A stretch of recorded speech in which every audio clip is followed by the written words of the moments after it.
And now, it's 10 a.m. Let's just get down to it. And it's time for your sports fix. Strap yourselves in, folks. From two guys who have covered the teams you're passionate about for years. We are professionals. This is Jake Scott and Ben Anderson on 97.5 The KSL Sports Zone.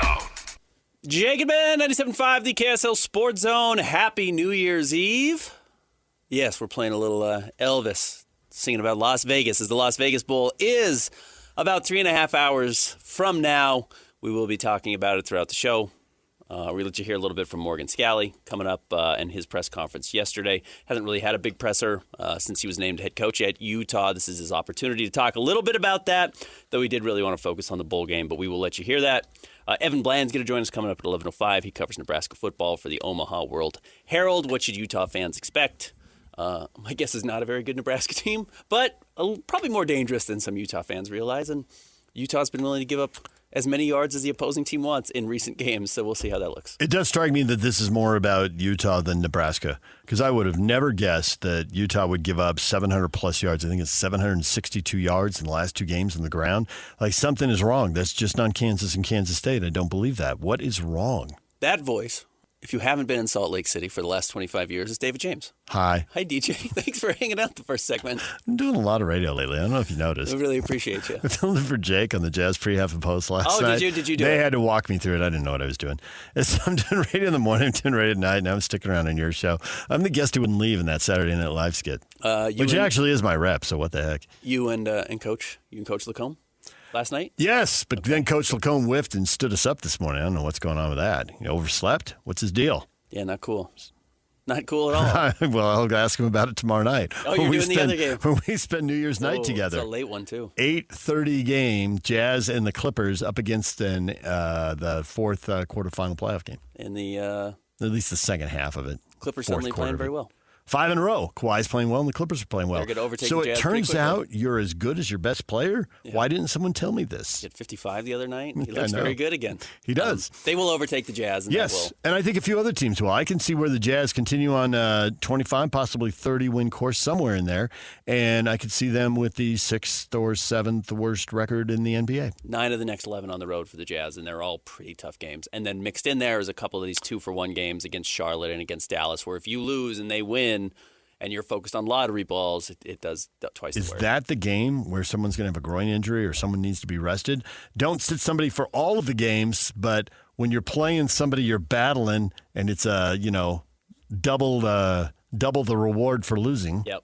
I was surprised that Keontae played last night. But then again, I saw him in practice. Will you be surprised if Lauri Markkanen plays against the Clippers? That was legitimately a hard fall he took on the shoulder, elbow, hip. And I saw him after the game, and his elbow was pretty bloody. But he seemed to be moving okay. But you're right. He didn't score it well in the second half, and I don't want to blame it all on that. I think that, the focus in the locker room at halftime is you got 3 guys going off. You guys want to slow down one of them? Yeah. Because Nurkic was lighting it up. 26 points. Yeah, he was awesome. 10 of 11 shooting. Man, he had a fabulous postgame. Did you guys get to play any of his postgame last night? Yes, we played a lot of it. I thought it was fabulous. Yeah. He talked about just how much he loves Salt Lake City and the coaching and how hard last year was. He kind of became the villain in Phoenix, and they had to use a first-round draft pick to send him to Charlotte, and he basically never played in Charlotte. And they gave up on him pretty quickly, and everyone wondered why the Jazz traded a good player in Colin Sexton for Yusuf Nurkic, and he showed you. I mean, Nurkic's been very good for the Jazz. He's been instrumental in what little success they have had, but he has been instrumental in it. And just talked about how much it meant that Will Hardy has believed in him and how much support they've given him. Okay, it was really charming. Now I'm just a cold-blooded sportscaster. So is he playing well enough they can trade him and get something for him? Oh, that's the Danny Ainge uniform you just put on, yeah. 26 points, 8 rebounds, 8 assists. And what Austin said this summer is true. The contracts have become as important as the talent, except in the situations where they're more important than the talent, and it's slowed down the Jazz rebuild. I thought they'd be back in the playoffs by now, in year 4. I didn't think it was going to take that long. I'd seen Ainge with 1- and 2-year rebuilds early in his career, but they haven't been able to flip veteran players the way I expected. And when they finally have moved them, they haven't gotten the value I expected. Centers are hard to move because there's generally pretty decent centers around the NBA. I mean, even Nurkic playing as well as he did last night. And we are going to talk Utah and Nebraska football. Don't worry. Even as well as he has played this year, he's still probably the 25th best starting center in the NBA. But I'm waiting for somebody to have an injury who has a good team, and they don't necessarily need him. Now, how much they want to give up, again, the contract gets in the way. And so I'm sitting here playing fantasy basketball in my head, and it just doesn't work if you're actually trying to follow the CBA. And I want to look at NBA teams that are over the salary cap right now that may be willing to take back lesser contracts, send out more, save some money. The Jazz may not need to get any capital back with it. They may not need to get any draft capital back. The draft capital they get by trading Nurkic is holding on to their own pick. Because Nurkic makes you better. And if you move him, you get worse. And that makes it easier to keep your lottery pick. You know, his career started in Denver, and I heard they had just lost a guy for a month. They did. I really don't know if they have the money. If not longer. Yeah. Over the salary cap. Yeah, we'll see what happens with Jokic. That's certainly not ideal. But at least it wasn't a torn up knee. But yeah, we'll see. Some teams that could look to shed some money. Nurkic could be a possibility. The thing about Denver is that I think there's some real financial stuff there. And also, I don't think Denver cares what they're seeded as long as he's healthy for the playoffs. They don't need to make a move. It just doesn't, the next month doesn't matter to them. Cleveland, Minnesota, Golden State, Dallas, LA, the Lakers, I should say, the Kings, the Knicks all have a huge salary cap. Yeah. Pretty enormous numbers. Phoenix as well, but Phoenix obviously wouldn't welcome him back. There's just not that many spots for him to land. We'll see if something opens up. See if something happens. You don't have to play him. The truth is, you don't have to play him. You don't play Kyle Anderson right now. You're playing him right now because he's the best option at starting center. If you decide you don't want to do that and you want to start Flip and you never want to play Nurk, you can do that. Time will tell. The NBA allows you to do that. And Kevin Love should be traded. He's been much better than I expected. Can't jump anymore, but he can still shoot and rebound. He's a really terrific person to have in the locker room. Sometimes we overrate that.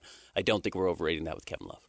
Space is the floor. He can shoot it. Yep, he can. All right, let's talk about football. What today's game is about, in David James's opinion. Morgan Scalley's first game. Yeah. I am curious with a team that might be about to go in a lot of different directions, how hard they will play and how good a performance they will put together. What they have shown beating Kansas State and Kansas is that even when they are not playing at an optimal level, they still find a way to win. They could have lost either one of those games, and they didn't lose either one of those games. Morgan, I think you want to see him make the first impression that's real positive, especially when it comes to game management stuff that he hasn't been in charge of. You know, don't misuse the timeouts. Don't do bizarre stuff on fourth down. Don't miss obvious game management situations. You know, I'd like to see the defense play well. It's just not been the case for a few weeks. What happened the last two games? We just have not seen that. And I wonder if that was Morgan looking around, wondering what his future is going to be. Did he start to get the sense that Witt wasn't going to be here and he lost a little bit of focus on what his job was? Did Utah not feel like they were realistically in the running for the But the offense played well. I threw that out because I think that's something. PK's like, but the offense felt they were in the running because they kept performing at a high level. They got better. They got better and better. I mean, we saw maybe Devin Dampier and Bird Ficklen's best performances of the season. 81 points. I mean, they averaged 40.5 points in those games. They averaged 41 points for the season, so it kind of felt like they were who they were. But their fourth quarters were fabulous, I think, in both of those games. They were great. They were great. They were great in winning time. So, yes. That was something they could have lost either game. They could have lost either game. It looked like they sitting were there watching the games. second half of those games thinking, these guys are in trouble. They better get it going. And they got it going, and they won both games. So that's what I would like to see. A good first half? No. A good defensive performance. Okay. Christian, give me some understanding of where Nebraska is. Did you have their offense pulled up as well, or just their defense? Defensively, they're 312 yards per game. That's good for 23rd in the country. So pretty solid defense. Do you have their rushing defense at all? Not quite. Okay. When you get those numbers, let me know. I don't think they're particularly great against the run, which I do think means Utah's going to be able to run the ball. And I will be curious, as much as we've talked about Morgan Scalley maybe being different than Kyle Whittingham, how much is he willing to be different than Kyle Whittingham? Does he want to be a guy who thinks they need to score 40 points a game? And is he comfortable giving up 35 points or 30 points to get a victory? I mean, they have been doing that this year, but he hasn't been the man. I can answer that. Decisions. No. I was on the field in the end zone where they walk into the locker room, and he walked by and shook my hand after the last home game and just shook his head like, that was a hot mess. I can't. I feel like I've been beat. And he said all of this with a look. None of it. No, he did not utter a word. This was Kansas State. This after the Kansas State game, and it's just like I feel like I've been in the round in a heavyweight title fight, and I've been punched for 45 minutes. And I mean, we won, but this is more relief than joy by a large stretch. Yeah. Holy cow! I'm horrified that they just scored 47 points and ran for 10,000 yards on us. Yeah. No, he's not comfortable at all. I think he wants to see them hold somebody under 100 yards rushing and shut him out, and then he'll feel better about himself. They did only allow 21 points to Kansas, but again, they needed 21 of their own points in the fourth quarter to come back and win that game, and it certainly looked like Kansas was in charge and was going to win that one, not comfortably, but certainly had a lead. That's better. 21 points is acceptable. You can live with that. The 290 yards rushing is not acceptable. Certainly not, and I think that's one number I will be keeping an eye on because, I think that's what is going to have to be Utah's identity going forward under Morgan Scalley. It just is going to continue to have to be defense first. And I don't think that means you have to do what Witt does. There are a lot of good defensive teams in college football that don't have teams that look like Kyle Whittingham, but I don't know if you can have a true offensive juggernaut and a defensive juggernaut at Utah. I don't know if you just recruit the overall talent level to be able to have both. So I do think you have to have an offense that continues to support what your goals are defensively, and I'm curious how Morgan does that coming from the defensive side of the ball. You could throw the ball efficiently, and I think they have. I think that the quarterback passing game thing has stuck with the Utes because for the first 5, 6, 7 years in the Pac-12, it was just such a problem. Mm-hmm. And it kind of stuck with them. But really, when you look what they did with Huntley and you look what they did with Rising, and then you look what happened this year with Dampier. Okay, Huntley's still in the NFL. We'll never know about Rising. There have been too many injuries. Yeah. I don't think he was an NFL guy, but maybe he was an NFL backup. Maybe he was. Dampier's too small. Right. His time hasn't come, but he's just too small. But if you look at the way they scored and the way they moved the ball and the way they won, it just wasn't the perception didn't match the reality. The reality is they were not an A passing game, but they were at least a B or B plus offense, and the passing game was at least C plus or B minus. It wasn't. I mean, there was a time when the passing game was in C minus D plus D territory. Yeah, there were games where it was an F. Just flat out, the passing game failed. But those, I think you got to go way back. I think that wasn't the Huntley era, and it wasn't the Rising Wilson, era. Et cetera, et cetera. Yeah, and early Travis Wilson. And I don't know if it's a fault of Travis Wilson's as much as it may be a fault of Witt. And I guess that leads to the next question is, did they then solve something? Did Utah figure something out of what they need from their quarterbacks that Morgan Scalley can carry on? Or are you just jumping vine to vine every quarterback, hoping that you have a guy who can do it and you don't know until he's on the field? There's a little bit that is the nature of the job. And you can get caught short. And I think people really feel like they're jumping vine to vine now because you can't have it, and you can't. It is so difficult to have 2 or 3 good quarterbacks because they transfer and find a spot. Yeah. So I think that even the best programs, if the coaches are really honest, are like, I hope this works out. This is like there is not much margin for error. And I think that's why we see quote-unquote power programs that are so far down. There isn't much margin for error. Yeah, there's not. And stuff does go wrong, and injuries do happen, and you don't have depth because the guy transferred. The guy who really wanted to play for you just didn't. That's it. He wanted to play for you. He didn't want to stand on the sideline for you. So those are all problems. I think what happened early on is that they had to play freshmen who weren't ready. At the same time, they had some inexperienced offensive coordinators. And they had injuries getting in the way some years, and it's just that's a toxic mess. What you see later is guys not playing as freshmen. Mm-hmm. You see guys playing who've been in the program. Rising was in the program. He had a red shirt when he transferred, and then he had that 2020 season where he got hurt in the first game. It was a bizarro season and not real. But just think how many practices, how many meetings, how many mental reps do you get, even if you don't get the physical reps? He's just in a different situation. And Huntley got to sit for a year and got to go 7-6 as a sophomore before he took off his junior and senior years. I did feel like Witt used to get excited about star ratings, about recruiting rankings. It felt like they were breaking through a quarterback with a 4-star guy. And then, one guy's gone before Halloween. He didn't even give it a chance. Yeah, what was the quarterback camp that everyone went to? Elite 11. The Elite 11. I remember Witt being excited about finally getting Travis Wilson, an Elite 11 quarterback, and what that meant and why they thought that believed something. And I think he wanted to believe that meant something more than what it actually translated to on the field. And I think he bought into that for a while. And I do think he abandoned that for the better of the program. Yes. And they found out how to, utilize Tyler Huntley, who was not a huge recruit. Was a good recruit, but was not a huge recruit. That all happened at the time that they were under intense pressure to up the talent of the program. He had to coach for his job. That's why we have Yuck has the drop in there when they're 6-1 and they beat USC. Two words, bowl eligible, because they'd gone 5-7 2 years in a row. His assistants hadn't gotten extensions. It was clear his neck was on the line. His job, his tenure at Utah was hanging in the balance. And so you have to upgrade the talent. He's been a great talent evaluator, but they had some really good players. Mm-hmm. The 08 team really outkicked the Mountain West. They really hit on a bunch of diamonds in the rough. They had a half dozen NFL guys on that defense. Mm-hmm. That's not what they had at 11 and 12. They didn't have that every year. It's why they only had the one unbeaten year. So they didn't have nearly enough talent in 11, 12, and 13. So hold on to the star system because you're coaching for your job and you've got to upgrade the talent and you got to do it fast and you don't have time to miss.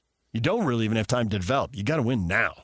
He was feeling all of that when that went sideways. Witt is probably less stuck in his ways than people think. He's a little more malleable than people think. He has evolved a lot. 100%, I agree. You can't go from the Mountain West Conference to the Pac-12 to the Big 12 and have success at all three stops without being very malleable. While the transfer rule changes, while NIL changes, there was a time when if you went in the portal, you were dead to him. Yeah, absolutely. You were dead to him. Yeah. 2 years later, we welcomed him back. We understand his situation. Yeah. Why? Whoa, the game is changing. He had to. If I draw this line in the sand, I'm not going to have enough good players to win. I got to rethink what I'm doing. That was one of the biggest Winningham adjustments. And I have texted with people who've recruited with him about that very thing. And I got back, evolve or die. Yeah, and good for Witt for doing it. Evolve or die, man. I also think at times he was a little bit knee-jerk reaction-y, and I don't know if that benefited him. I think he would see what was going on around him and say, and the easy example of this, which is funny because it did end up benefiting him, so maybe I'm wrong. But as you argue with yourself. He really liked, he had a fetish for going out and getting dual-threat quarterbacks because he struggled to slow them down early in his career, right? He could not stop them. So he wanted to go out and get the Tyler Huntleys of the world and those guys who could run. I would say it's largely worked. That's just where college football is everywhere now. So I don't know if that's Witt leading the charge so much as every quarterback just has to be mobile, and Witt was a part of that. But I do think the Elite 11 thing was a little bit reactionary. He saw other teams have success with those kids, and he thought, well, I've got to do it that same way. And I don't know if that actually helped him. And I'm curious if Morgan Scalley picks up some of those things or avoids some of those things, which are, A, some can be positive if you're willing to evolve, B, some can be a negative if you're just reflecting what the Joneses are doing. I think that college football evolved and everybody realized it. The people who didn't realize it lost and lost their jobs. And that's Witt realized it, but I think a lot of people realized it. That's why college football's gone where it's gone. I think Kyle would say, well, we got a dual threat quarterback in Tyler Huntley. And his junior and senior years, we had double-digit win seasons, and we were in the conference title game. And he's still in the NFL today, winning games for a team that might end up in the playoffs. He might play Sunday night. It's not clear that it'll be Lamar Jackson. And this game only matters because they won a big road game. Now, they did just lean on their superstar, future Hall of Fame running back, as they should have. But Huntley was efficient when he did throw, and he did run the ball well in that game for the Ravens. And the Steelers let him off the hook. Steelers lost to the Browns. Absolutely. No doubt about it. No doubt about it. But they did what they had to do on Saturday, and then they got the good fortune they needed on Sunday. And then he went to Cam Rising, who could run. I mean, I'll give you signature plays in Cam Rising's career. He's running into the end zone against USC in the 43-42 game. He's running and blowing up his knee against Penn State in the Rose Bowl. He's running on 4th and 1 for a spectacular touchdown against Ohio State. He's running and getting his helmet knocked off and then getting up and swinging his hair around and smiling in USC. Yeah. I mean, that's 4 signature running plays with Cam Rising. And he had some signature throws too. But dual threat quarterback, and obviously Dan Pierce, another dual threat quarterback. So I think Kyle would tell you, yeah, we went to that, and when we got it right, look at the three guys who won a lot for us. I mean, they all produced double-digit win seasons and nationally ranked teams. Utah going to beat Nebraska today? I believe they are, unless there's some psychological, emotional stuff inside the locker room that I don't know about because they're in Vegas for a week and I'm up here, and that's the only way they lose. I don't see how they lose on talent or scheme or coaching. I mean, if you come out super flat and you turn the ball over 3 or 4 times, you can lose to anybody. Nebraska. They're the better team. Nebraska's 7-5, squeaking past Cincinnati in the opener on a neutral field in Kansas City. The Utes are 10-2, annihilating Cincinnati at home. It's not perfect with the comparative scores. It was a season opener, and the season openers are notoriously a little shaky for everybody, even really good teams. Both teams are without their 2 best players. Utah's without their 2 first-round draft picks at tackle. Yeah, they're missing a quarterback but and a running back. But they're missing their quarterback and their running back, right, which, with all due respect to first-round draft picks at tackle, losing your 2 main yard getters in your quarterback and running back is a much bigger loss. I was just making a big deal out of TCU losing a quarterback and winning a game, so I'm not going to argue with you. You lose those guys, and that's your entire identity. Yes. They've been without Raiola for a little while. They have. Basically, the month that he went down their first November game. And so he missed the end of that USC game where he got hurt, and then he missed the next 3 games. And I kind of like this Latif kid, their backup quarterback. He's kind of fun to watch. He's a good dual-threat player. So do you feel like we're watching the last game of this season or the first game of next season? Yeah. Right? Well, here's the thing. I don't know if we're watching anything about next season for Utah, and that's maybe the wild card. We don't know if either of these quarterbacks is going to be back for Utah. Yep. I think one will because there's a starting job and they know Morgan. I would think so, and that's I don't think they'll lose both guys. As we talked about, and I talked with Steve Bartle about this, if Devin Dampier wants to leave because his offensive coordinator's not here anymore and it makes sense to hit the transfer portal and just get as much money as you can, and Bird Ficklin was already comfortable coming in to be a backup at Utah, why not go be a backup at Michigan? The difference being just start at Utah. Because he could start at Utah. You could just start That's here. a reason not to go be a backup at Michigan. And that's a really high value. Yes. And I don't know if he had. And his compensation would probably change. I think you compensate a backup. And Michigan's got a lot of money, but nonetheless. Yeah, I agree. The chance to play every snap and be the guy. And it's not like this is Bryce Underwood's last year. He's got at least 2 more years Well, he's got at least 1 more year. I mean, he could go to the NFL after 3. But right. they're the same. The point is, they're the same class. But this is freshman season, right? Yes. So he's got 2 more seasons. They both, yes. They are the same class. Right. So there's.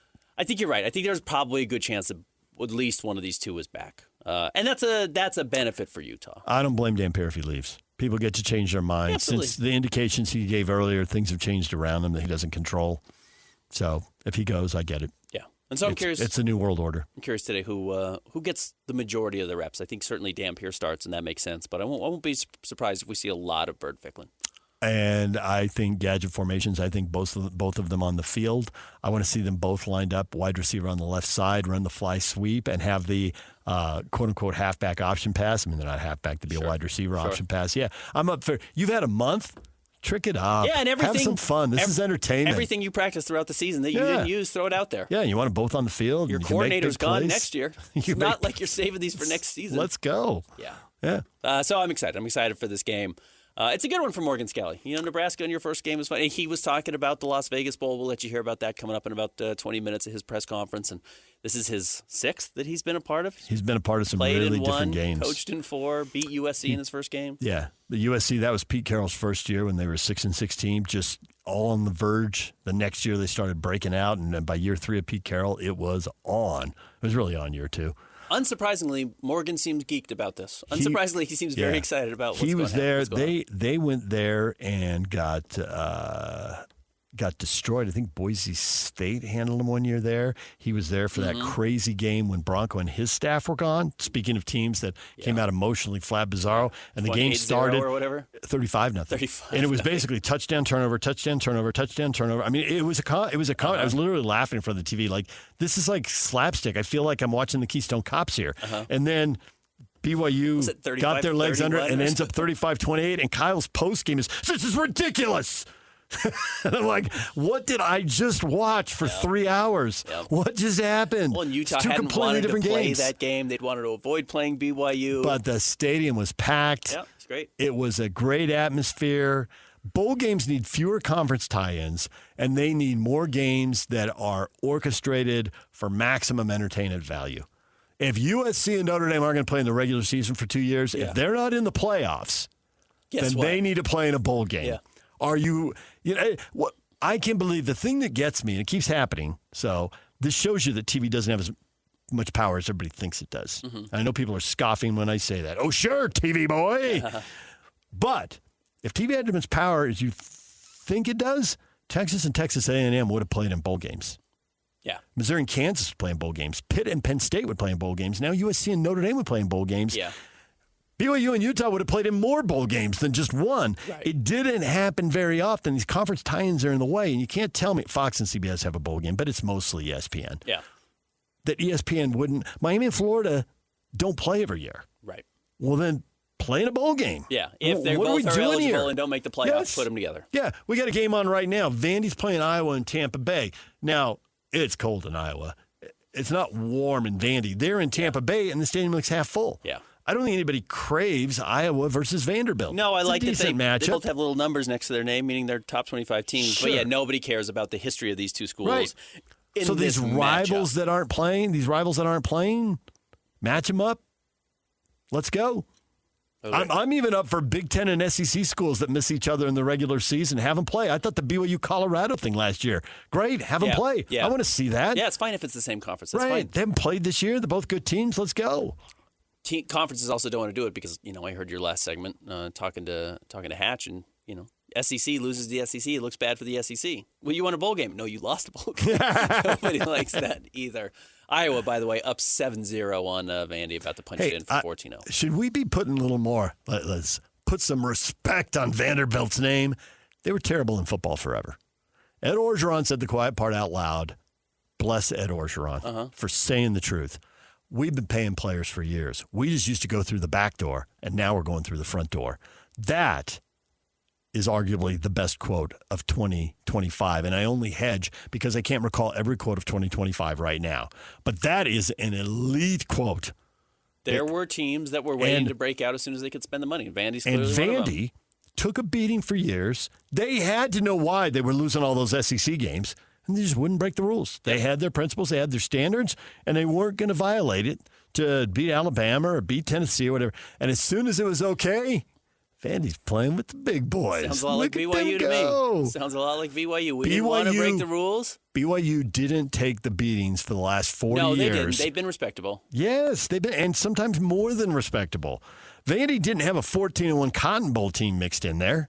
No, there were some sleeping giants that I was not aware of. Vandy's one of them. Texas Tech is clearly one of them. And that's maybe not so much a sleeping giant so much as right place at the right time where this billion-dollar donor is now graduated. Yes. That's been great for them. Right. Same thing for BYU. Now, there's always been money around BYU, but never with this tech boom like we have right now. Well, we've seen money pay off. Money took Oregon from the outhouse to the penthouse, and money took Oklahoma State from the outhouse to the penthouse, and now money's doing it at Texas Tech. I see Texas Tech as more the Oregon and Oklahoma State story. What's the Nashville money from? Do you know?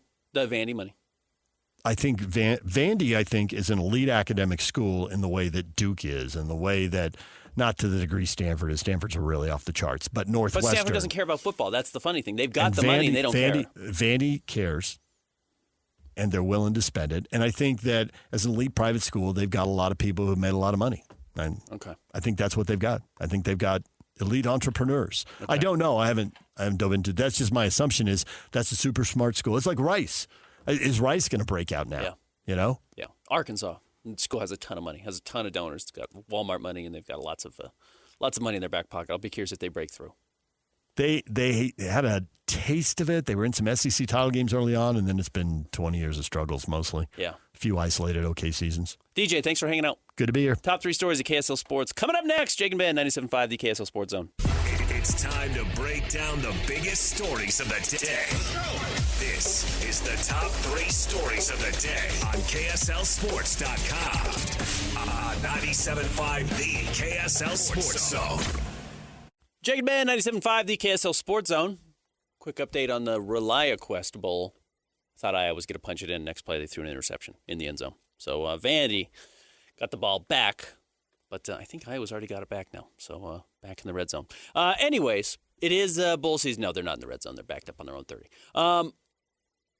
It is bowl season. We're obviously going to get you ready for Utah and Nebraska coming up today, 1:30. You're going to be able to hear that game right here on 97.5, the KSL Sports Zone.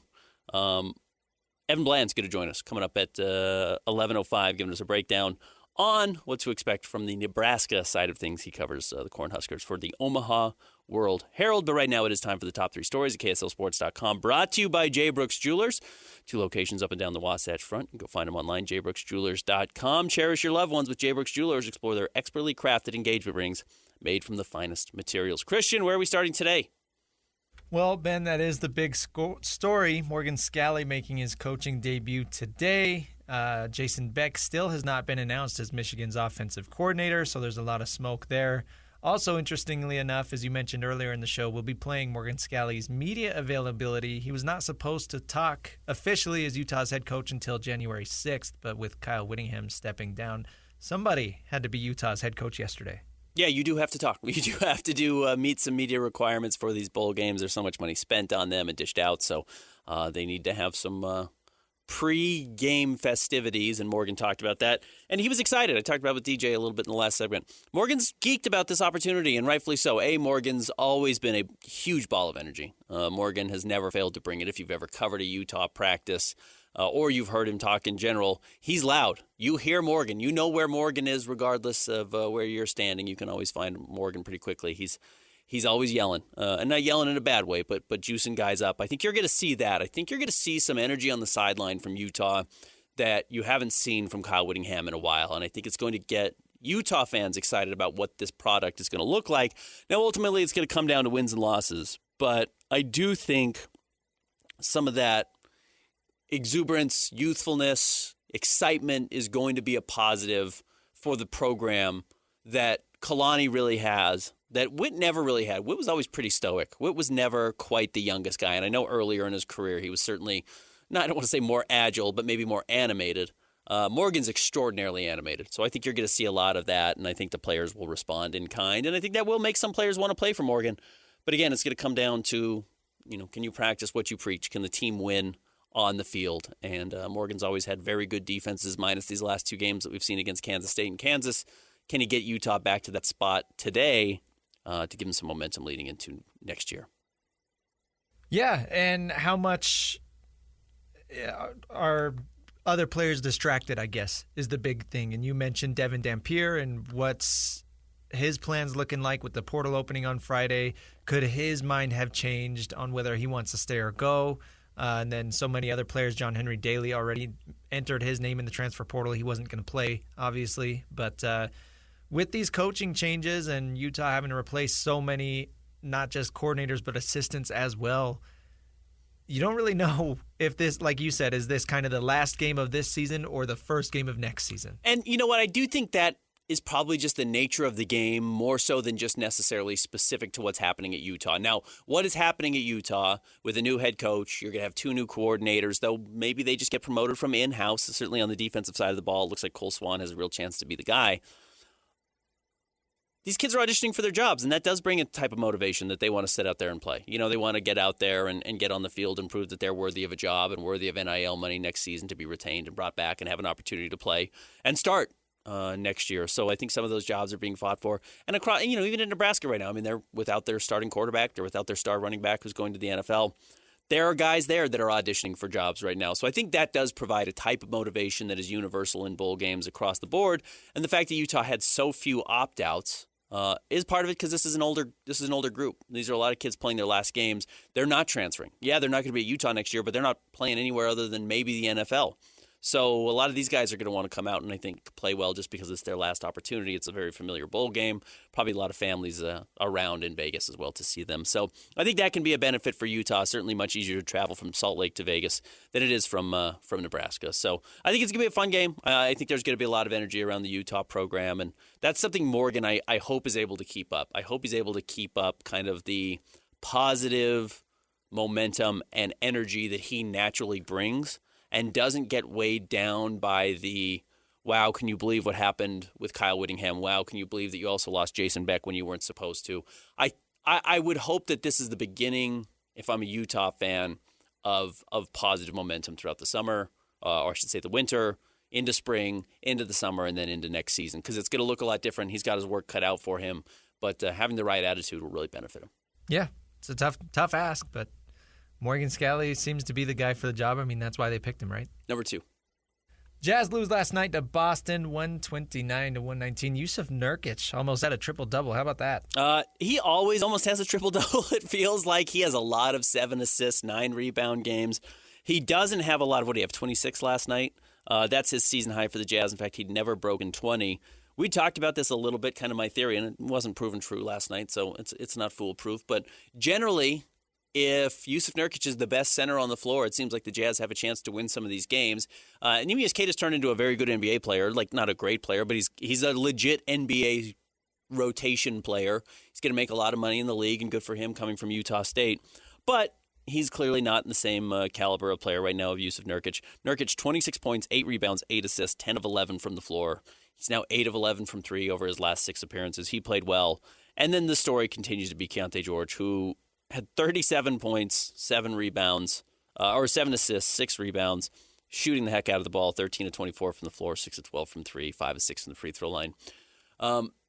Lauri Markkanen is the Jazz's most unique player at 7 feet tall. I'm curious if he's the team's most important player.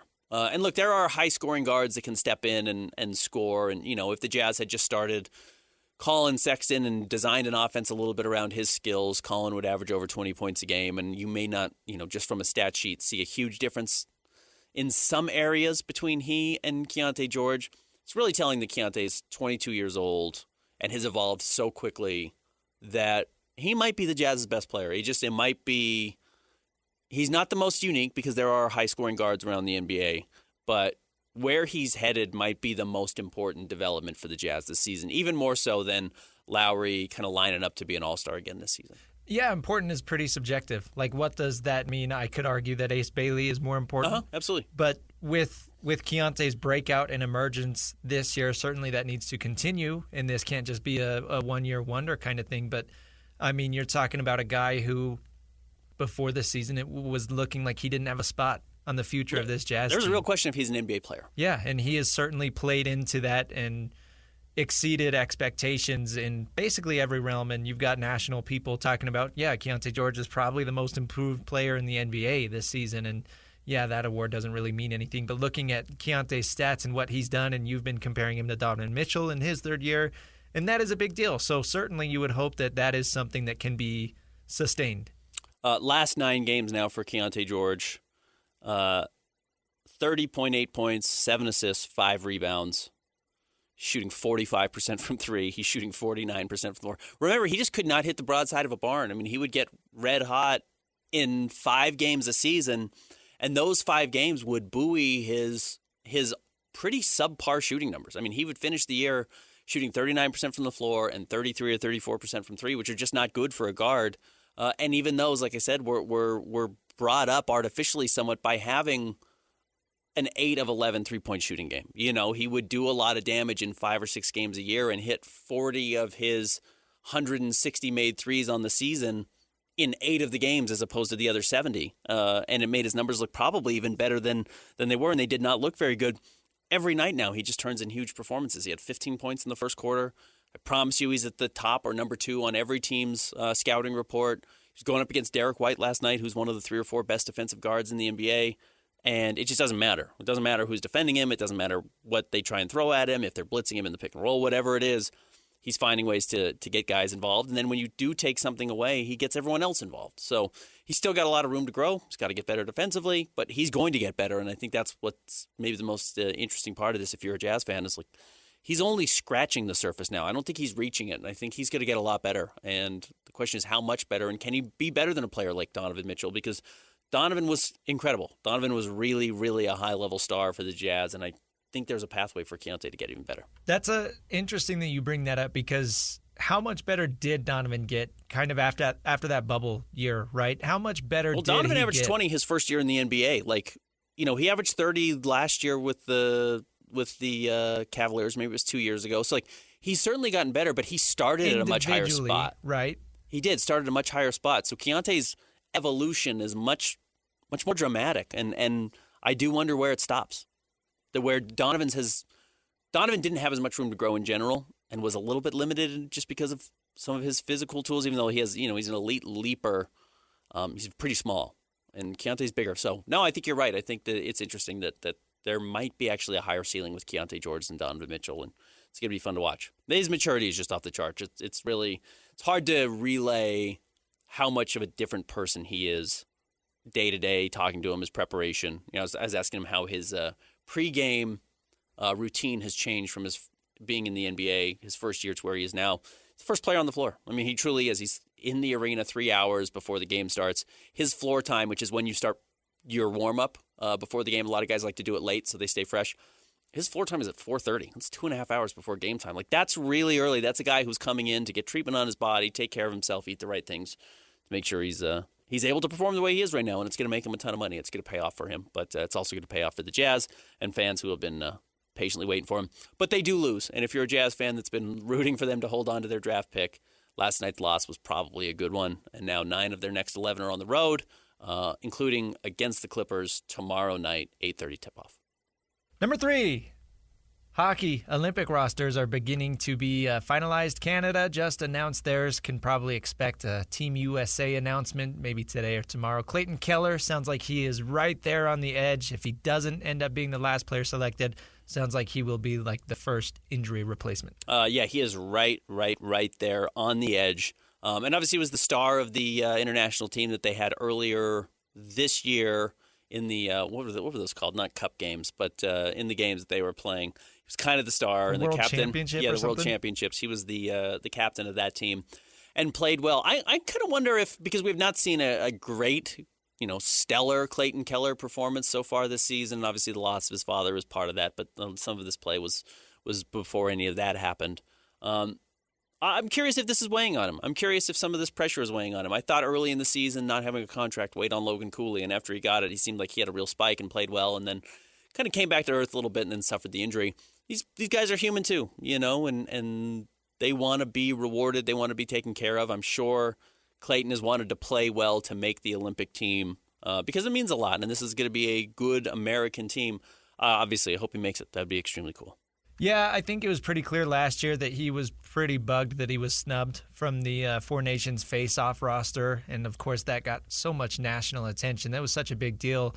And it would have been really cool to see Clayton Keller on there. And you're right, he did follow that up with leading Team USA to a gold medal in the other tournament. But this was a dude last year who was pushing for 100 points in the season, and this year he's not even close to that pace. So something's up.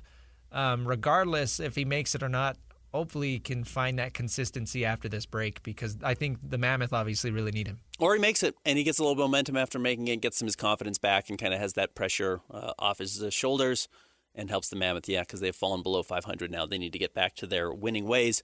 They will kick off a 3-game road trip in New York and New Jersey starting tomorrow. Some 1:30 games, right? Or 1 o'clock games, early afternoon games. Kind of fun. So if you're hanging out and you're not at work tomorrow, a chance to tune in and watch some Mammoth games. All right, when we come back, we'll let you hear from Morgan Scalley. He had his kind of first real press conference discussing the Vegas Bowl. Stick around. Jake and Ben, 97.5, the KSL Sports Zone. The sports you love, the teams you can't live without. Get a sense of urgency! This is Jake Scott and Ben Anderson on 97.5, the KSL Sports Zone. Jake and Ben, 97.5, the KSL Sports Zone. Utes taking on Nebraska coming up today at 1:30. You'll be able to hear that game right here on 97.5, the KSL Sports Zone. But let's let you hear from Morgan Scalley in his introductory press conference yesterday, kind of previewing the game and his thoughts on being the head coach of Utah. I'm new to this. Apologize if any mistakes. I'm just grateful to be here. Fired up for the University of Utah, to be back in a bowl game after last season, and what a season it's been.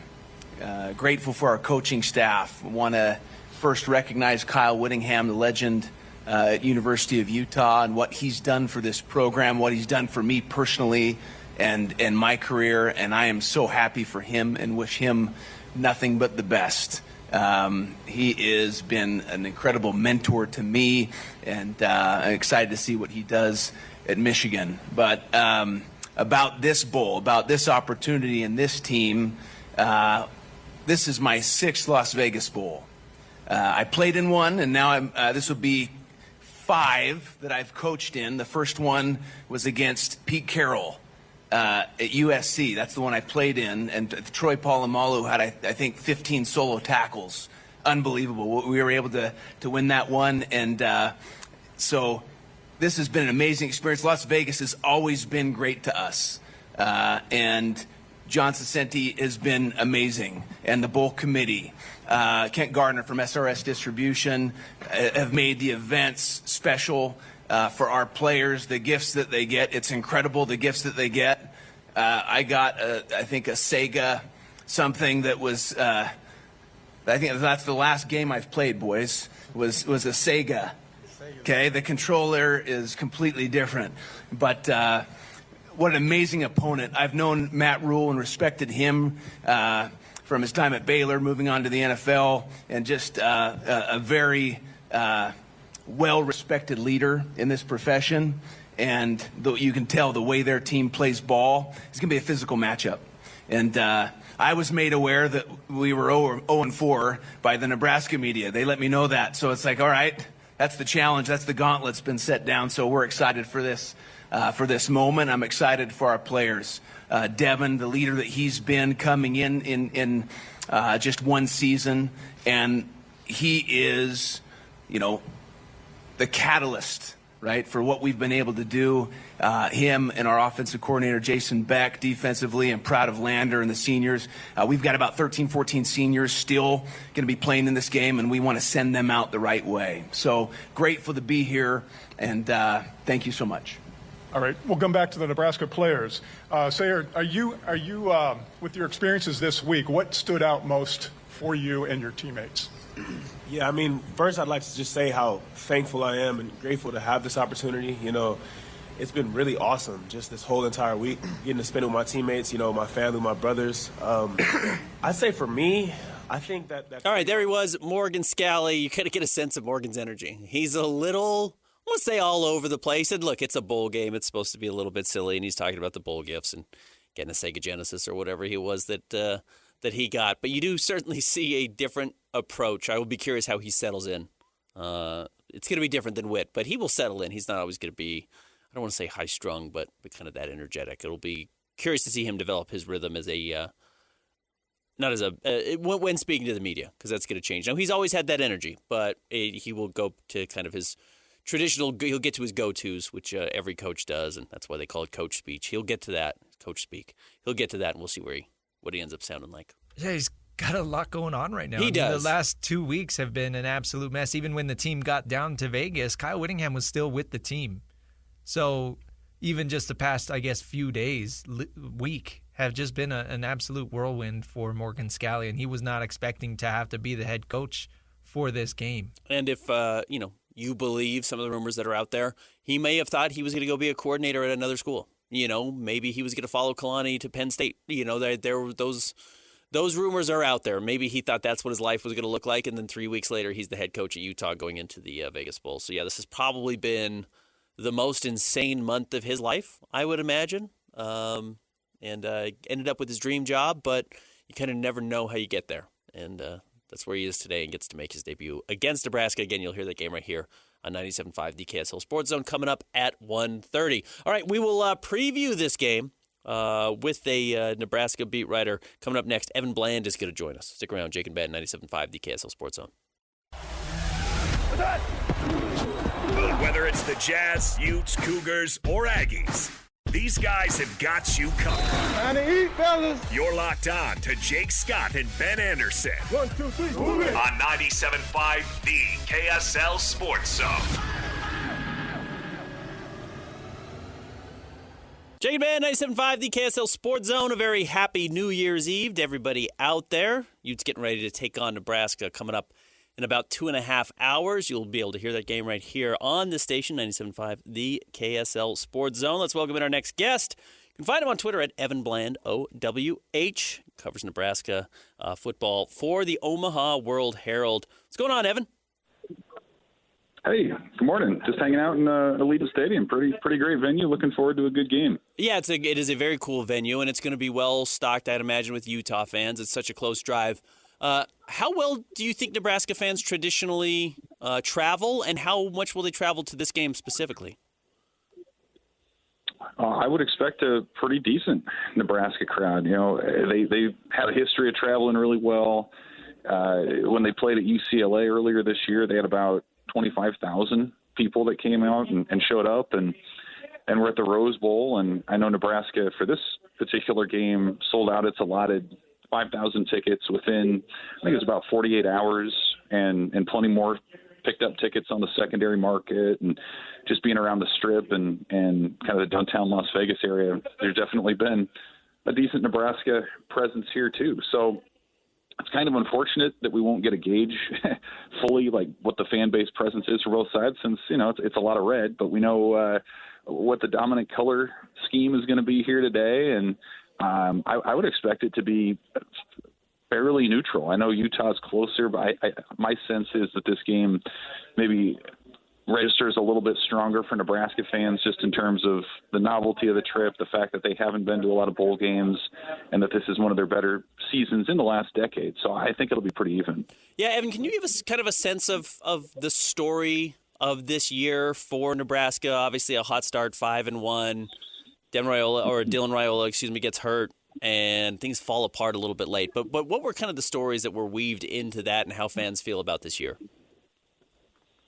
Yeah, there was a lot of anticipation for Matt Rule's third season, just because that was his breakout moments when he was at Temple, when he was at Baylor, and it kind of felt like things were in place with Dylan Raiola in his second year, and some of the moves that they had made in the portal that maybe they could take off. The schedule was a piece I know that a lot of fans and media looked at and said, man, this is an opportunity where you look at around the Big Ten, and Nebraska didn't play Ohio State or Oregon or Indiana, and they had their toughest games, USC and Michigan, in Lincoln.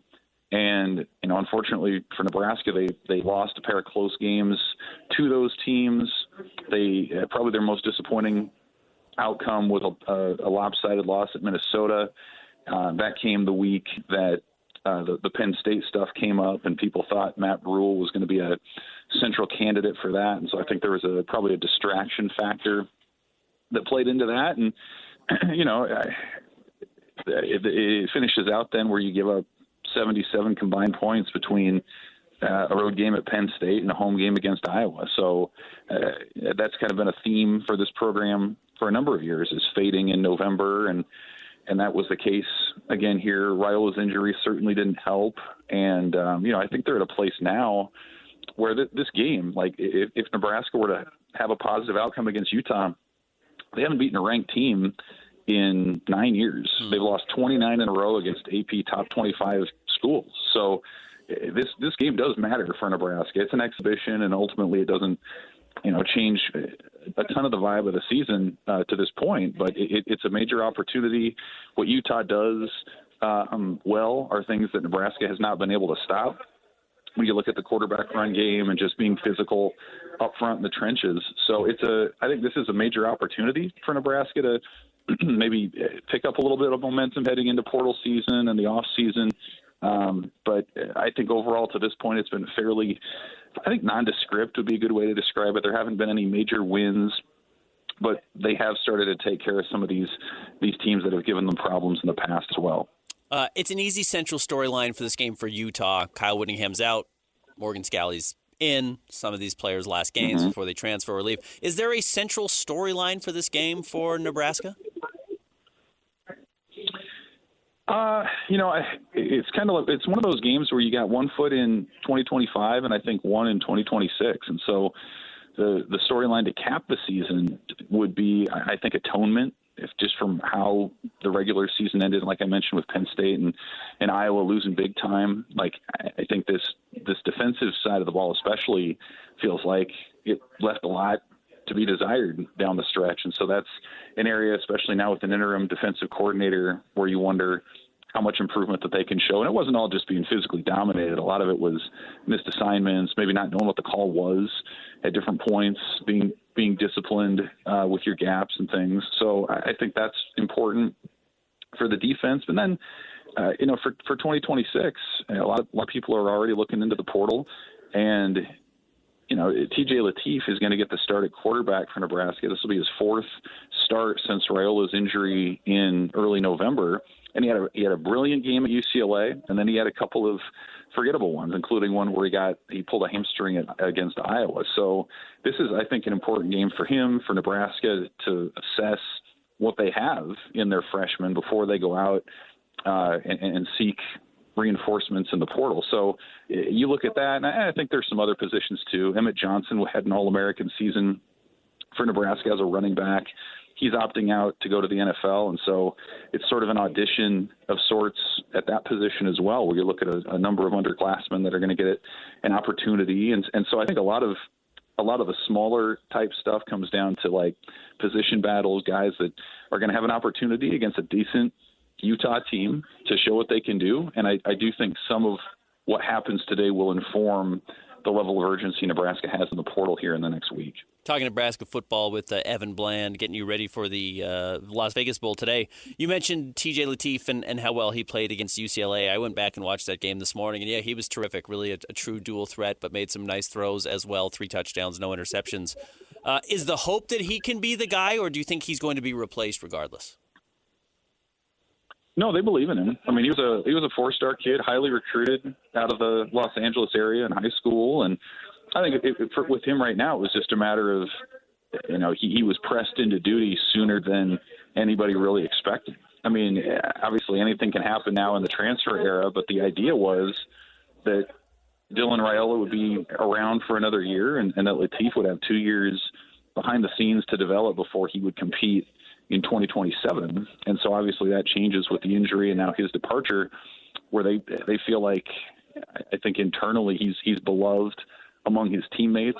That's maybe a little bit of a difference from the Raiola era, where Raiola came in and was a 5-star and kind of a star in his own right. Lateef has been one of the guys, but the way that the quarterback room shakes up, their current number 2 guy is a senior, and their number 3 guy has already announced that he's going to transfer. So Lateef's the only scholarship guy on the roster right now for 26. So they're going to add probably 2 quarterbacks out of the portal at this point anyway.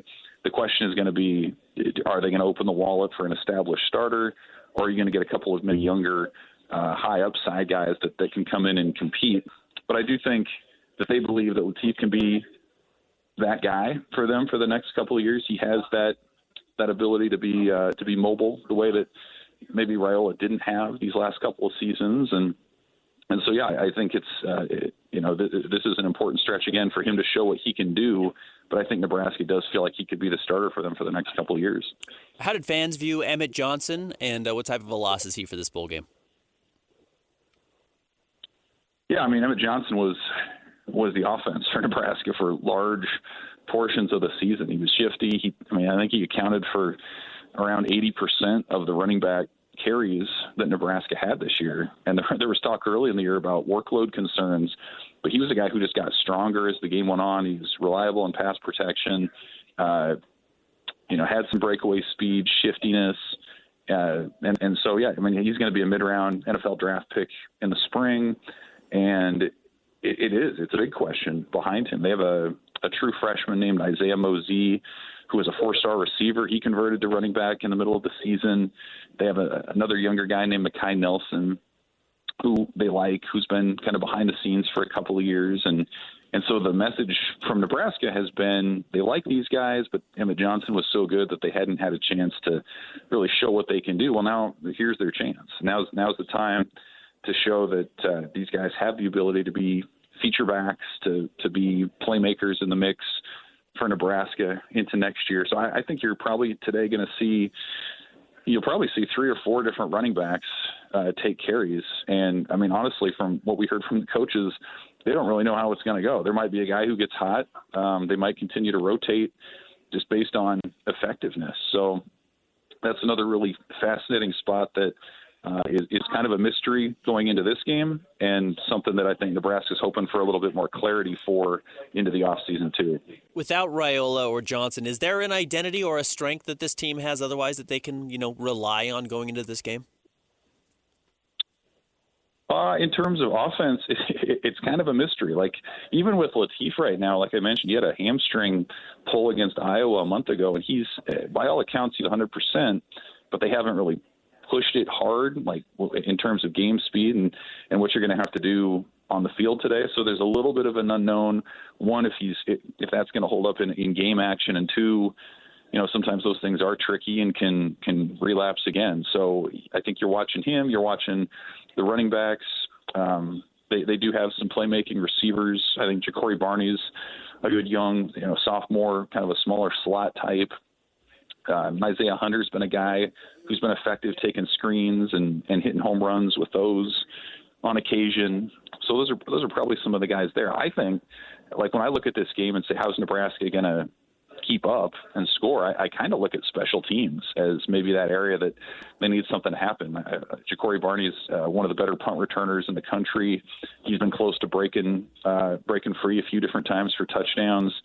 And then on kickoff returns, they have a guy named Kenneth Williams who earned a scholarship this year just based on his performance back there. He's got the track speed and is somebody that can flip the field pretty quickly there too. So, maybe something comes together offensively. I guess it wouldn't shock me. It's just kind of unproven on that side.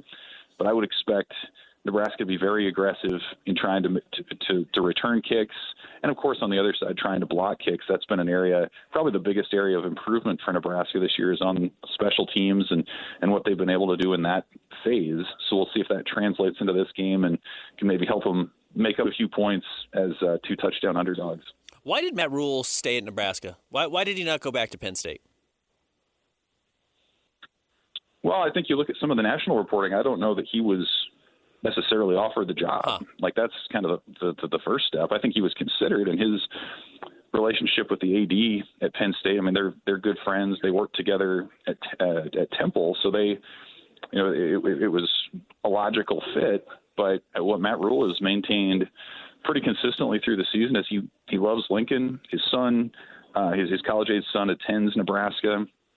His wife had a small business in Lincoln. His girls are in grade school and love it. And I think he's a guy who kind of has reflected and said, I've moved my family all over the country, and now I'm in a position where the community buys into what I'm doing. And you look at his career too. I mean, he hasn't been a head coach in any one place for more than 4 years. And so this is the end of year 3 for him. He hasn't ever had the ability to enjoy the fruits of his labor long term. So I think he does get Nebraska. I think Nebraskans appreciate him and what he's all about. And so it's just kind of a fit. Like he's made a home there, and it's one of those deals where the fans want him to win. He's done everything to ingratiate himself off the field. Now you're just waiting for those wins to come, maybe in greater numbers. You're looking for some more impact victories, and I think today again would be if he was able to pull it off, it'd be his best win at Nebraska to this point. So they extended him for a couple more years, and it looks like a deal where he's probably in this thing for the long haul, and Nebraska's hoping it works out too. Is Nebraska in a good spot? Does it feel like with Matt Rule they're headed in the right direction, that this is a program on the rise? Yeah, I think so. Like, all the stuff around the program is in place for them to have success. I mean, they opened a new player development facility about a year ago that's absolutely state-of-the-art. Their nutrition investment is among the best in the country. The fan support, I mean, they've sold out, since the early 1960s at home, and fans travel. And so that's, I think, more important now in the NIL era than it's been in the past. And I think the rev share era is going to treat Nebraska better too. Just the pay-for-play NIL stuff the last couple of years was a struggle for Nebraska. I think it kind of goes against a lot of the Midwest values just in general. I think people were kind of uncomfortable with that. But now that the school can do it directly, I expect them to be very competitive for portal players here in the next couple of weeks. Probably the one thing that has held them back seemingly is just their geographic location in terms of Nebraska not being a great recruiting hotbed necessarily for talent. You get some linemen and things, but that's probably the one thing is they have to travel farther away to bring guys in. And generally, if they get them to campus, they feel like they have a chance to have them commit and be part of the team. But I think it's one of those deals too in the Big Ten where your schedule is going to matter every year. Who do you avoid when you avoid half the league? How does that come together every year? But yeah, I think Nebraska feels like it can be a team that's in the college football playoff discussion into November most years. That was the case this year until they played USC and lost a close one. And we'll see how they build it from here. But I do feel like the infrastructure is there for long-term success if they are able to choose wisely on the talent that they bring in. How do they stack up when it comes to NIL across the Big Ten? Well, again, that conversation's changed, right, since the rule changed last summer. So they're right at the top with everybody in terms of the rev share and what they want to offer there. And they're doing stuff behind the scenes to increase NIL. What a lot of teams are doing, and Nebraska's one of them, is they're redirecting their funds from their multimedia rights partner away from the school and to the individual athletes. So they're essentially, I think they earmarked about $8 million this year away from themselves, and they're telling their sponsors, hey, do individual deals now with our players. So, they're probably, I would say, just based on reporting that I've seen and what I know from Nebraska's situation, they're probably in the top 20 in terms of above the cap NIL at this point. And again, you still have the other things. The academic structure that they have is really impressive, and the facilities. So I think that's kind of how they operate. They're going to operate as a program with top 20 probably resources, and again, their whole thing is getting guys on campus and then letting it sell itself. But oftentimes there are myths they have to overcome. It's not a stadium surrounded by corn or anything like that. It's actually a nice city to live in and a great place to develop as a football player. So I think they'll be competitive moving forward. Read him in the Omaha World-Herald. Find him on Twitter at Evan Bland, OWH. Evan Bland getting you ready for Utah and Nebraska coming up a little over 2 hours from right now. Evan, enjoy the game, enjoy Las Vegas, and have a Happy New Year. Thanks for having me. Happy New Year. There he is, Evan Bland, giving us a breakdown on Nebraska, their situation coming into this game. Always interesting to see where schools are across the country, and Nebraska has such a rich history and has really struggled for the last decade or so. How are they going to adjust the NIL, changing landscape of the Big Ten, and how much this game means to them? What do you say, 19 straight losses to ranked teams? That's crazy. You should accidentally beat some games here, beat some teams there, and you look at, he mentioned close losses to USC and was it Michigan early in the year. Not being able to get those certainly would have changed the perspective on their season, the outlook on their season. They probably would be playing in the Las Vegas Bowl.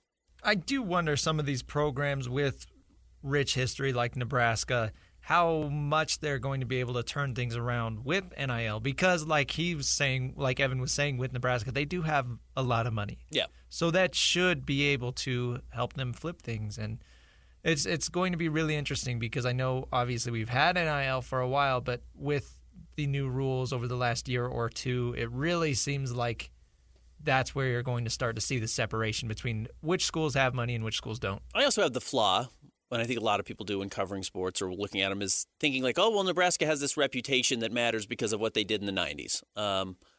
The kids that they are recruiting were born in 2009. The kids that they're recruiting were born in 2008, and Nebraska hasn't been particularly relevant. And by the time these kids actually kind of had a sense of the college football landscape, it was these last 9 years where they have been a pretty lousy program. So the same way, if you were in the state of Utah and all of a sudden throughout the 2000s and 2010s, seemed like the Utes were this dominant program in the state, and that's where a lot of the young fans were trending towards. The 90s weren't that way. The 80s certainly weren't that way. BYU was a huge name and kind of got to handpick whoever they wanted. So what have you done for me lately really matters when you're talking about recruiting. So they probably have some work to do in Nebraska to overcome what they failed to do over the last decade. But certainly money helps. And, getting a win over a team like Utah in a bowl game is a good way to start that. So fun game, again, coming up right here on this station a little over 2 hours from right now. It is Wednesday. That means it's time for What You Got Wednesday Coming up next, stick around. Jake and Ben, 97.5, the KSL Sports Zone. Who's got it better than us? Your home for the best sports coverage in Utah. You're listening to Jake Scott and Ben Anderson on 97.5, the KSL Sports Zone. What you got Wednesday? What's the deal? Jake's got rules, Ben's out to steal.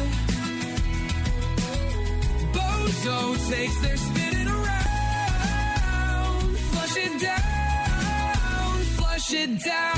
Jake and Ben, 97.5, the KSL Sports Zone. It is Wednesday, New Year's Eve Wednesday, so we have a bit of a special theme for What You Got Wednesday, but with Jake out, Christian Esparza, our producer, is going to be filling in the role of Jake, where we go head-to-head in 2 5-selection drafts, one sports-related, one not sports-related. Then we put it out on the quote-unquote Snap Tonk, where you can vote on the winner. Christian, we haven't done What You Got Wednesday in a while, right? Last week was Christmas Eve, so there was no show then. 2 weeks ago, I think I was here, but I can't remember. Do we know what happened? Yeah, 2 weeks ago we did best local sports moments and stories of the last 25 years. Yeah, Jake had a real hard time defining moments versus stories. Just and you beat him. Out. You beat him. Thank goodness. 62-38. Okay. Best Rob Reiner movies, you won 67-33. Okay. Well, I was going to let you have both of the first overall picks anyways, but we will start with our sports draft where Christian, you'll have the number 1 overall pick. What is our draft today? Let's go with biggest local sports stories of 2025. Are we talking moments? Are we talking stories? I'm just kidding. Whatever you want, man. Jake couldn't figure that out. Yeah, what do you think? Biggest stories. Is there an obvious number 1 pick? 2025 was a crazy sports year in the state of Utah. There was a lot. I think so. I'll go with saving the best for the, one of the last local sports stories of the year. Kyle Whittingham going to Michigan is huge. Obviously a staple in the sports community in the state. Was at Utah for 21 years. We were not sure if he was going to retire or coach elsewhere. He is going elsewhere. And Michigan's a huge job. Whit stepping down, period, would have been the biggest story. He is a true, he's in the conversation for Mount Rushmore of sports figures in the state of Utah if we want to go ultra-traditional sports radio conversations. Whit is in the running for a face on Mount Rushmore. Him stepping down regardless was going to be the top story. Doubled, tripled, certainly amplified by leaving and taking the job at Michigan and then the potential fallout from that. I think you're right. I think that's the right choice. Number 1 overall pick. All right, I will go with, and unfortunately, this story's not going to pay off until 2026, but it's a huge story. It's crazy because I do think he's going to be the number 1 overall pick in the draft, and I do think it's A.J. DeBonsa going to BYU. I think A.J., what he represents, the fact that he has really lived up to the hype, second in points per game right now, I think, among D1 players, and how good he's been, how good BYU has been, even with some slow starts.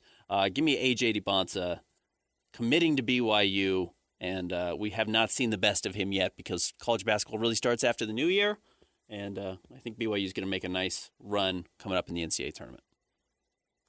My second pick, I will go, sticking with college football, I'll go Kalani staying at BYU.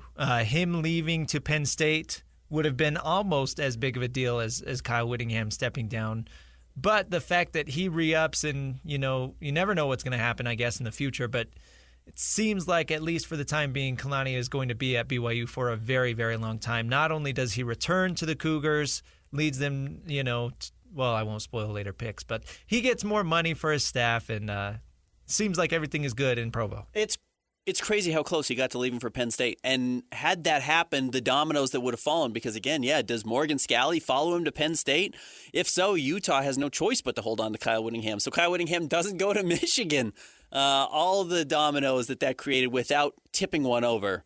Fascinating. A very good choice there. All right, I will stick with BYU because this story is maybe the most surprising. Jake Retzlaff departing, but I'm going to go with Bear Bachmeier breaking out. In replacement of Jake Retzlaff. Bear looking like the next great BYU quarterback was a huge story. BYU was certainly the college football team locally this season. So I'm going to go with Bear carries the Cougars. Yeah, led them to, I guess, twice as many wins as a lot of people were expecting. right? When that happened, the conversation shifted to, okay, can BYU be bowl eligible with a freshman quarterback? And they win 12 games during the regular season plus the conference championship game. But yeah, 12 games with their bowl win. Unbelievable. That was amazing. My third pick, I'll go with the Jazz get Ace Bailey.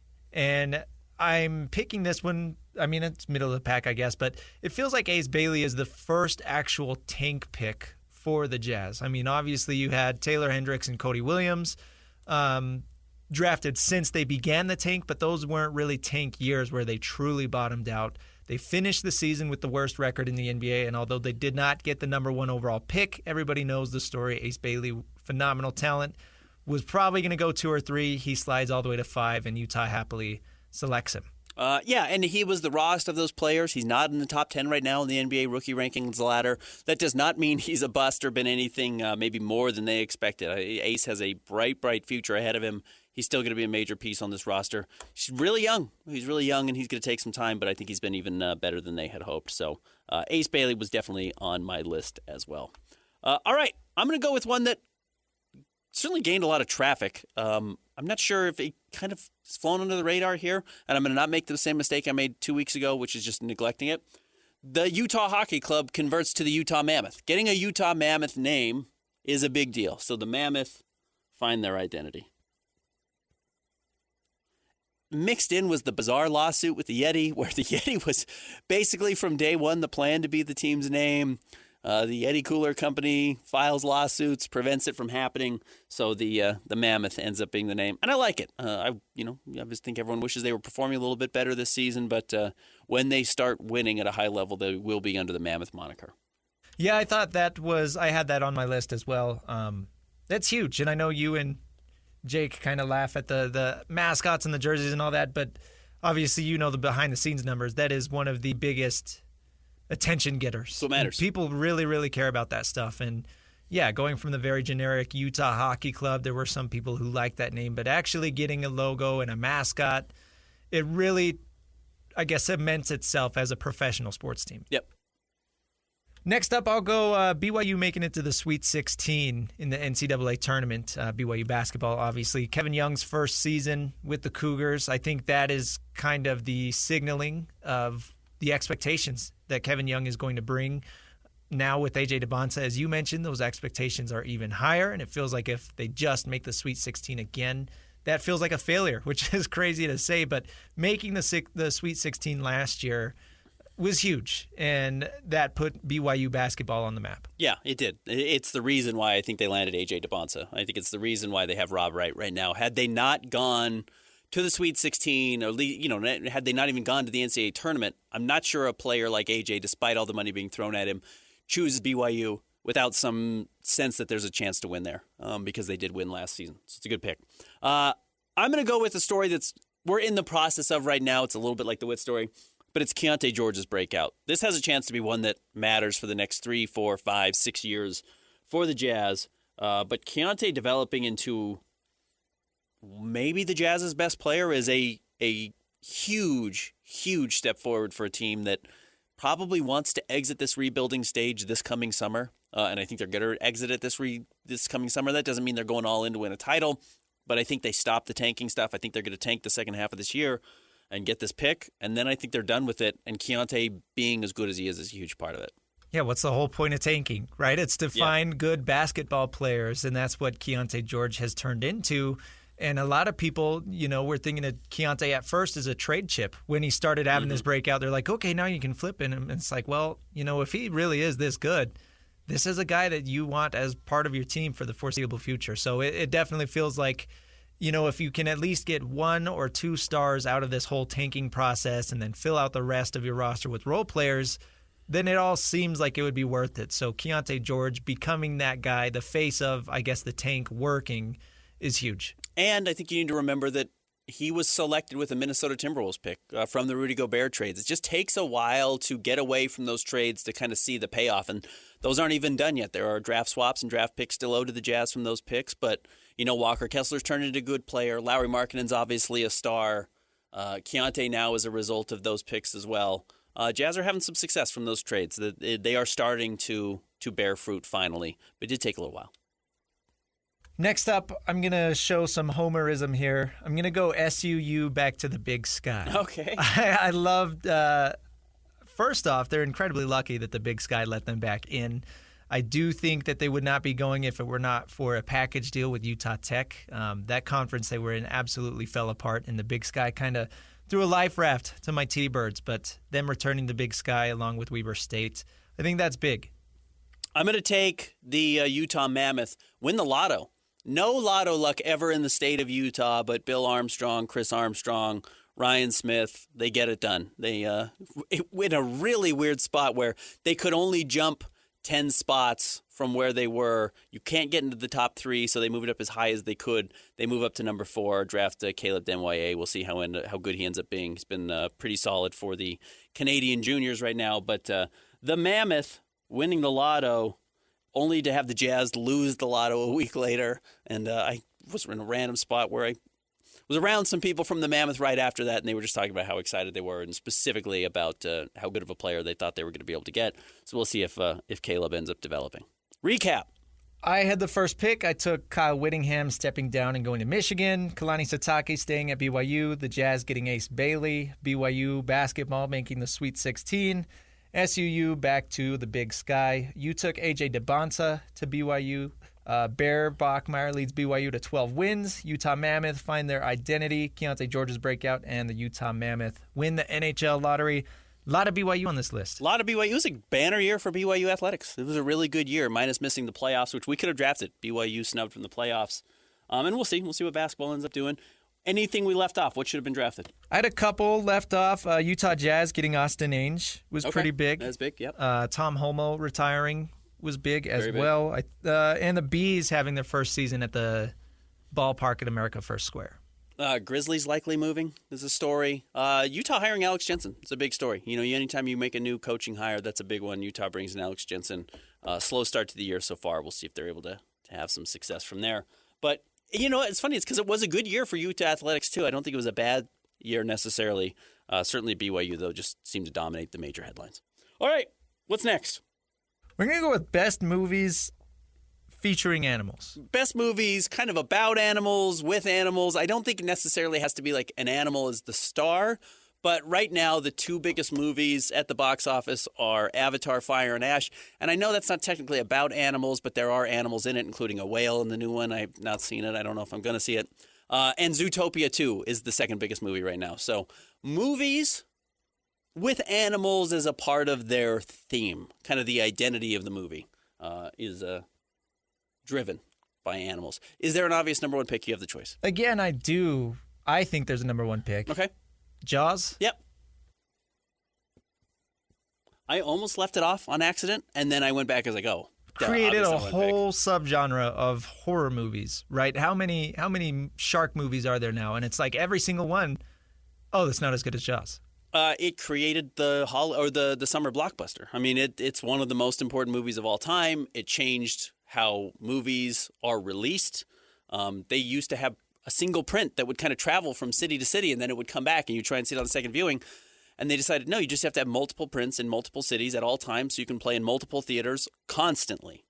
And that changed how everything works, and it made not trillions, but millions and millions of dollars, and everyone has strived to achieve that again. And so every year there's a Hollywood blockbuster. It's a direct reflection of Jaws. I went and saw it. It's the 50th anniversary? 50th, yeah. That's crazy. The 50th anniversary, I went and saw it this year, and it holds up perfectly well. There's not a single second of it other than a little bit of the clothing that you'd say, like, oh, that's outdated. It's a perfect movie. Jaws is the right pick. People stopped going to beaches for several years because of Jaws. Yeah, really ruined sharks. You know, sharks, this is dangerous, but really changed the perspective on sharks. All right, I'm going to go. Is there an obvious number 2 pick? I'm just going to start going favorites here off the board. And I'm going to go with probably my favorite animated movie of all time and also a good rat movie, Ratatouille. I love Ratatouille. If you haven't watched Ratatouille, I'm telling you right now, great family movie, fun cooking movie, really good performances from the voice actors. But give me Ratatouille. I love that movie. I'm surprised you took that, but I'm not mad. That is one of my favorite kind of. It's Disney, right? Pixar, yeah. Whatever. Disney, Pixar, whatever.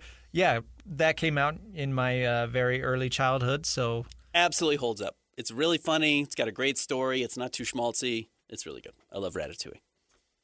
My wife got mad because I was actually ranting about how underrated that movie is, and she was like, "You're crazy." So Ratatouille I'm rules. glad you take it number 2. No, Ratatouille, the best. My number 2, I'll go Jurassic Park. Okay. Are we counting dinosaurs? Yeah, I guess so. I mean, you're going back-to-back Spielberg. I didn't have it on my list, but it absolutely deserved it. It's funny. It's very much, it's not the same story as Jaws, but, it's the monsters are coming after you, especially the kids. And then how are you going to stop them? Jurassic Park, basically a perfect movie. No problem with that at all. I'm going to go with a movie I saw, I think for the first time this year. Maybe it was last year. Everyone knows the ending. I didn't know why the ending was as significant as it was. Give me Planet of the Apes. If you haven't seen the original Planet of the Apes, it truly rules. I know it seems hokey at this point. Everyone's probably seen the remakes. And the newer remakes are good. Watch the original. It's amazing. Charlton Heston does a great job. The twist at the end, again, we all know it. But why it's the twist I hadn't understood previously. I love it. Very good movie. That was on my list.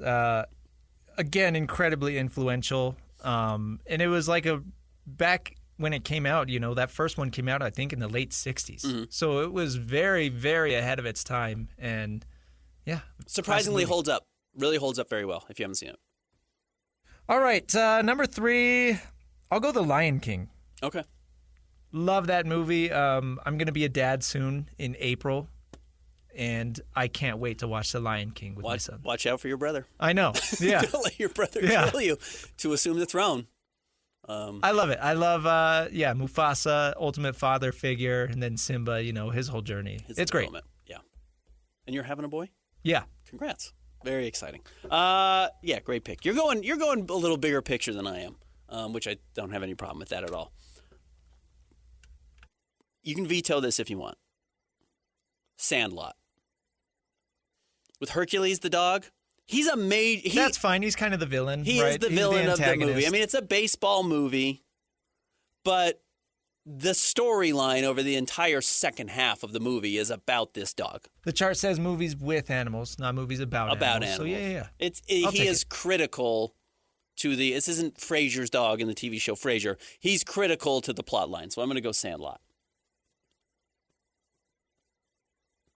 My next pick, local movie, by the way, Sandlot. Yeah. Nice. My next pick, I'll go Life of Pi. Kind of controversial. You either really like it or really don't like it. I do like the twist at the end. It's about the lion? Yeah. In the boat? Well, it's a tiger. It's a tiger. But yeah. In a boat? And I'll give spoilers because this movie's been out for 10 years. But the spoiler is that it's not actually about the tiger, but he kind of made that story up to cope with the tragedy that happened on the boat. Yeah. I should watch it again. I watched it when it came out. Yeah, good movie, good book. All right, I'm going to go King Kong, the original animal movie. And really the original Jurassic Park, and maybe even the original Jaws. King Kong, the animal breaks loose. You're not taking the one with Jack Black? I'm not. No, I'm doing the original from the black and white from whatever the 20s or 30s. Yeah, give me the original King Kong movie. Really kind of changed special effects, et cetera, but a classic. Everyone still knows who King Kong is. I mean, that's how important that movie was. I mean, yes, they have done a ton of spin-offs, but it was so important that we get a new King Kong movie every 5 years because it's still great. My final pick, I don't know if I want to go this way, but I will. I'll go Babe. Okay. One of those movies that, everybody watches. Babe's good. Up. Yeah. Babe is good. I remember I was a little old for it when it came out, and I was like, this is stupid. And then you go back and you're like, oh, this is a very good movie. Yeah, Babe good story, good message, right? So one of those classic movies that, your parents will tell you how good it was. And has a legitimately legendary movie line. That'll Do Pig has survived and will endure. So shout out to Babe. Not Babe, Pig in the City. Surprising. You didn't go with the sequel. All right, I'll go niche here. But I do love this movie. Ultimate rewatchable for me. One of my favorite documentaries of all time, Grizzly Man. You ever seen Grizzly Man? I have not. Timothy Treadwell goes and lives with the grizzly bears in Alaska's grizzly sanctuary. And believe it or not, they eat him. They kill him. It's a documentary? It's a documentary. But it's about this guy. It's not about the bears. I mean, then look, he goes up and he's 10 feet away from wild grizzly bears. And it's insane. And he's insane. And the people who knew him were insane. It is one of the 5 best documentaries I've ever seen in my life. It's absolutely worth your time. If you've not seen Grizzly Man, turn it on as soon as possible. Grizzly Man, Timothy Treadwell. It's shocking how amazing it is. Werner Herzog directed it. It's truly a beautiful movie. It's really about the man, not certainly the his demise. But it's not a secret. That's intense. Watch it. Does it show it? No, there is an audio recording of it. They don't play the audio recording of it. So it's like, it's about this guy's life, ups and downs of his life, and how you get to this point. But if you haven't seen a movie of the last 20 years, Grizzly Man, I would recommend, would be one of the top 5 recommendations for me. It's a perfect documentary. R-rated, I will tell you that. It's very R-rated. Don't watch with your parents. Recap. I had the first pick. I went Jaws, Jurassic Park, The Lion King, The Life of Pi, and Babe. Ben, you went Ratatouille, Planet of the Apes, The Sandlot, King Kong, and Grizzly Man. What didn't we draft? A couple, Finding Nemo, Pet Sematary. Yep. Oh, Pet Sematary is a good one. Seabiscuit. That on my list. What does Hatch have? Hatch have a favorite animal movie? I'll go with mine. I went with Fantastic Mr. Fox. I had Isle of Dogs on my list. Isle of Dogs. Homeward Bound. Probably a little too young for you. Yeah, with Shadow and Sassy and whatever the other dog's name was. Michael J. Fox. Feifel Goes West. I could read your lips there. Yeah, that's what he said, yeah. I read his lips from here. Another good one. A Christmas movie. Nobody's seen it. A lot of people probably seen it. Look Who's Talking Now. The third Look Who's Talking with Danny DeVito. He's one of the dogs. The dogs can talk. I was thinking Cujo. Yeah, Cujo. Yep. Yeah. All right. Hey, good draft. Good draft. You recapped already. Yeah. Okay. All right. We'll wrap up the show next. Stick around. Jake and Ben, 97.5, the KSL Sports Zone. The sports you love, the teams you can't live without. Get a sense of urgency! This is Jake Scott and Ben Anderson on 97.5, the KSL Sports Zone. Two amigos on the airways, talking sports. They got him Matrix and also loves his tie-dye. Ben's got style with his scarf. Oh my. Jake and Ben, 97.5, the KSL Sports Zone. Wrapping up the show for you. Some feedback on our animal draft. Nobody seemed to care about our biggest stories. Well, Colton did. He said, glad you picked the mammoth name. He said Logan Cooley signing a full 8-year contract is big for the state. Absolutely. Was Dylan Gunther 2 years ago, technically? It must have been 2 years ago. It must have been 2024 when he upped his deal. It was, yeah. It was right before that first season. And I get what he means because in the sense of, a professional athlete signing a long-term deal here, literally right after Donovan Mitchell and Rudy Gobert left, that's big. And that's when Cooley, not that common. Cooley wasn't going to sign the deal until this next year when he became a free agent and there was expected to be more money on the table for him, but he got paid handsomely. Now he's got to live up to it. That's kind of the key. He's got to become one of these, top 15 players in the NHL because he's getting paid like one. Colton also says Zootopia should have been on the list. It's great for all ages, has great story, dialogue, and fun the whole time. I hope we get more soon. The second one was probably better than the first one. I don't know if I've seen the first Zootopia, but second one out now and doing very well. I think I've seen the first one. I get it mixed up. I'm not going to lie, I get it mixed up now. Sing and Zootopia, and there's a lot of animals. Rango was one we could have picked about the giant Rango is lizard. very, very, very funny. That's a good movie. David James weighs in, helped us open the show and now close the show. Best animal movies, Star Wars, weird alien movies. I'm not sure that counts. I probably would have vetoed it. Raiders of the Lost Ark, because Indiana Jones rides a horse. No horse movies in our selection. I had Seabiscuit as an honorable mention. Yeah, I'm not a big horse movie guy. War Horse, there are some out there that I've just never really bought into fully. Butch Cassidy and the Sundance Kid, also horses. And then he says Bad News Bears, which makes me think DJ thinks that's a movie about bears playing baseball. It's about kids. The team name is the Bears. There's no animals in that movie at all. Yeah, I would veto that. The Birds. Have you seen The Birds, Hitchcock? Yeah. It's great. I love it. It was the first movie that ever gave me nightmares. I had nightmares for 3 straight nights about the movie The Birds. And I haven't watched it a lot since, but it's an amazing one. My wife texted in and says, The Revenant, Hugh Glass, that is a getting good one. eaten by a bear. Yeah. The bear is, I don't know if he's central to the storyline. If you've not seen it, he's taken out and kind of abandoned in the woods by himself, and a bear eats him. And then he crawls back after it's a true story. He crawled like 15 miles or something after getting mauled by a bear. And it's one of the most violent scenes in movie history. His whole head gets eaten by a bear, and then he survives somehow and has to crawl back and then takes revenge on the people who left him. First Oscar for Leo. First right? Oscar for Leo, but not his last. I think he's going to win one for One Battle. Did you see One Battle yet? Yeah, I went and saw that by myself. I think that was my first time going to the theater by myself. It was fun. Oh, I like going to the movie by myself. I haven't done that in a while. I think the last one I saw was Avengers. Then I went to I went and saw The Joker by myself. And I didn't see the second one. So yeah, I think that was the last time I went and saw a movie by myself. Yeah, I love that experience. Good. Yeah. No, I love going to the movie by myself.